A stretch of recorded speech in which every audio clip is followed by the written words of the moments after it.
এখানে হচ্ছে পেঁয়াজের খোসা, এটা হচ্ছে টমেটো পাতা, তারপরে পান পাতা, তেলাকুচা পাতা, করল্লা পাতা, অনেক পাতা। আর এখানে আছে কলার খোসা আর সবজি, কিচেন ওয়েস্ট, এগুলো সব পচেছে। এগুলো সব এখন একটু ছাঁকনি দিয়েছে একে। আসসালামু আলাইকুম প্রিয় বাগান প্রিয় ভাই বোন বন্ধুগণ, আপনাদের সবার জন্য রইল অনেক অনেক শুভেচ্ছা শুভকামনা।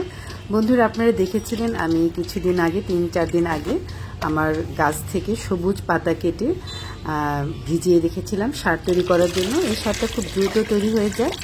আর এই যে পেঁয়াজের খোসা, সেগুলো দেখেছিলেন ভিজিয়েছিলাম, এটাও তৈরি হয়ে গেছে।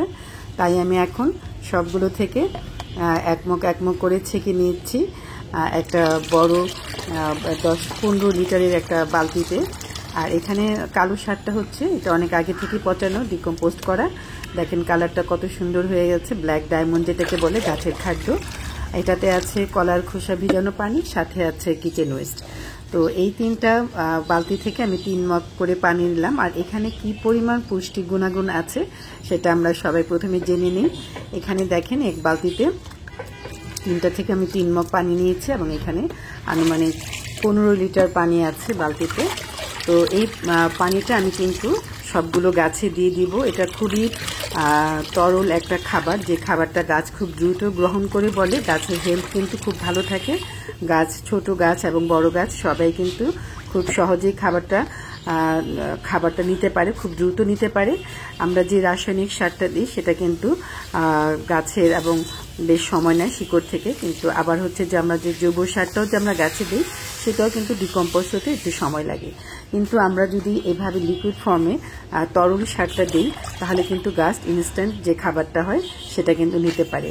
গাছের স্যালাইন যেটাকে বলে, যেমন আমরা সাধারণ সব ধরনের খাবারই খাই, কিন্তু একটু অসুস্থ হলে আমরা কিন্তু স্যালাইনটা খেলে খুব দ্রুত এনার্জি ফিল করি। ঠিক সেরকমই একটা খাবার। এই খাবার দেওয়ার মানে এই না যে গাছের মেন খাবারগুলো যেটা আমরা দিই সেটা বন্ধ করে দেব, সেটা কিন্তু দিয়ে যেতে হবে। তার সাথে এক্সট্রা যে খাবারটা, অতিরিক্ত যে খাবারটা, সেটা হচ্ছে এই কম্পোস্ট টি।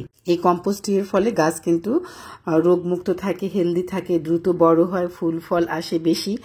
যেহেতু এখানে পেঁয়াজের খোসাতে আছে পটাশিয়াম, ম্যাগনেসিয়াম, ক্যালসিয়াম, তারপর হচ্ছে ম্যাগনেসিয়াম, যত অনুখাদ্য আছে, অনেক অনুখাদ্য কিন্তু এই পেঁয়াজের খোসা, রসুনের খোসা থেকে আমরা পাই। এটা কিন্তু কীটনাশকেরও কাজ করে। সাথে গাছের অনুখাদ্যগুলো তারা কিন্তু গাছ কিন্তু নিতে পারে, খেতে পারে। আর কলার খোসাতে আছে পটাশিয়াম, ম্যাগনেসিয়াম, ক্যালসিয়াম,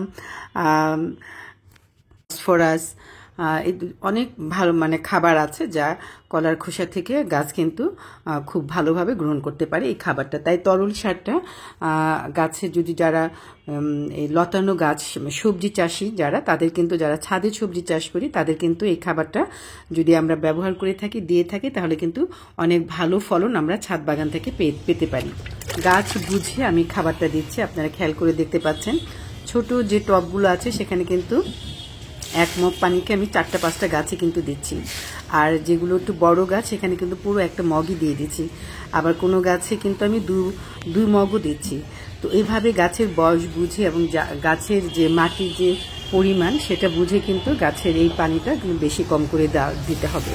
তো এইভাবেই আপনারা গাছে যদি দিয়ে যায়। আর হচ্ছে যে বোরনের যে ঘাটতি, সেটা কিন্তু পেঁয়াজের খোসা থেকে খুব সহজেই আমরা পেয়ে যাই। তো বোরনেরও ঘাটতি হবে না। অনুখাদ্যের, নানান ধরনের অনুখাদ্য কিন্তু এই পেঁয়াজের খোসা থেকে গাছ কিন্তু পেয়ে যাচ্ছে। তো এই লিকুইড ফর্মের খাবারটা গাছ ইনস্ট্যান্ট খাবার হিসেবে পায়, গ্রহণ করে। আর হচ্ছে যে আমাদের মেন যে খাবার, সেটা 15 দিন পর পর যদি আমরা গাছে দিয়ে যাই, গাছের কিন্তু কোনোভাবেই এই যে মাটি আমরা ব্যবহার করি, এই মাটিতে কিন্তু খাবারের ঘাটতিটা হয় না। তো এইভাবেই আমরা ছাদ বাগান করি। আমাদের মাটি তো কখনোই নষ্ট হয় না, এটা মনে রাখতে হবে। পৃথিবীর মাটি, যে মাটি আল্লাহ তাআলা দিয়েছেন, সেই মাটি কিন্তু আছে, শুধু রিসাইকেলিং এর মাধ্যমে মাটিটা আবার তৈরি করে নিতে পারি। এভাবেই আমরা আমাদের ছাদ বাগানের মাটিটাকে বারবার জৈব সার ব্যবহার করে গাছের চাষ করার উপযুক্ত করে নিতে পারি। বন্ধুরা, আপনারা দেখেছেন যে আমি কত ধরনের পাতা এই সবুজ সারটাতে তৈরি করতে দিয়েছি।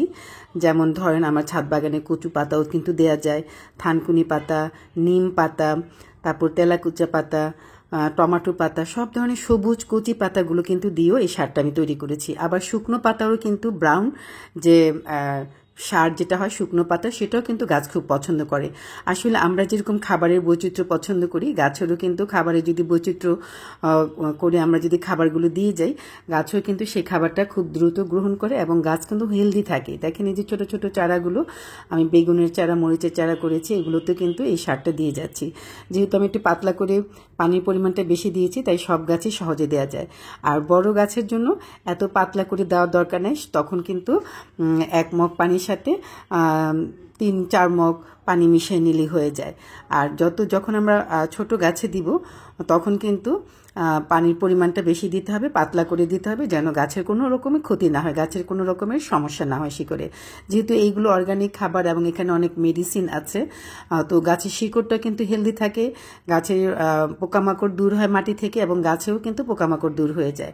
তাই আমরা এই খাবারগুলো, যে খাবার থেকে গাছের কীটনাশক, জৈব বালাইনাশক থাকে, তারপর জৈব ফার্টিলাইজার থাকে, অর্গানিক ফার্টিলাইজার, তো এইগুলো কিন্তু আমরা খুব সহজেই তৈরি করে গাছকে হেলদি করে দিতে পারি। দেখেন আমার প্রতিটা গাছ কত সুন্দর, এই যে কচু শাকগুলো, এগুলো দেখেন শীত যাওয়ার সাথে সাথে কত সুন্দর সতেজ হয়ে উঠেছে। তো এইভাবেই আপনিও তৈরি করুন আপনার ছাদ বাগানের জন্য এই অমৃত খাবার, মহামূল্যবান এই খাবার, এবং বিনে পয়সায়। লাউ গাছ, করলা গাছ, তারপর বেগুন গাছ, টমেটো গাছ, সব ধরনের সবজি গাছের জন্য এই খাবারটা খুবই উপকারী একটা খাবার। সব গাছের, সবজি গাছের জন্য এই খাবারটা আপনারা দিয়ে যান, দেখবেন যে আপনাদের সবজিগুলো কত সুন্দর এবং গাছগুলো কত হেলদি থাকে, এবং প্রচুর পরিমাণে ফলও কিন্তু আপনি এই লিকুইড যে জৈব সারটা, তরল সারটা, সেখান থেকে কিন্তু এর ব্যবহারের মাধ্যমে কিন্তু আপনি পেয়ে যেতে পারেন। খুব বন্ধুরা, এতক্ষণ ধৈর্য ধরে আমার ভিডিওটি দেখার জন্য আপনাদের সবাইকে অসংখ্য ধন্যবাদ। আমার ভিডিওটি যদি আপনাদের ভালো লেগে থাকে, তাহলে প্লিজ লাইক, কমেন্ট এবং সাবস্ক্রাইব করে দিবেন, বেল আইকনটি টিপে দিবেন, যেন তা নতুন ভিডিও আসার সাথে সাথে তার নোটিফিকেশন আপনাদের কাছে পৌঁছে যায়।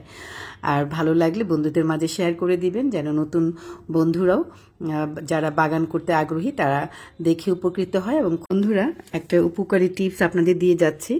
আমরা দেখতে পেয়েছি কিভাবে আমরা সারটা দিই, কিন্তু আমরা যখন ছোট্ট একদম বাচ্চা চারা গাছে দিব, তখন কিন্তু 1 মগ সার পানির সাথে আমরা কিন্তু 12 থেকে 15 মগ পাতলা পানি মিশিয়ে নিব, প্লেন পানি মিশিয়ে নিব, সাদা পানি মিশিয়ে নিব। তাহলে কিন্তু গাছের কোনো ক্ষতি হবে না, গাছগুলো খুব দ্রুত বড় হবে। এই ছিল আমার আজকের ভিডিওতে। সুন্দর সুন্দর কমেন্ট করে আমাকে অনুপ্রাণিত করবেন। আশা করি আপনারা সবাই ভালো আছেন, সুস্থ থাকেন, আমার জন্য দোয়া করবেন, আল্লাহ যেন আমাকে সুস্থ রাখেন, ভালো রাখেন এবং বাগানে কাজ করার তৌফিক দান করেন। তো আজকে এখানে বিদায় নিচ্ছি। আল্লাহ হাফিজ।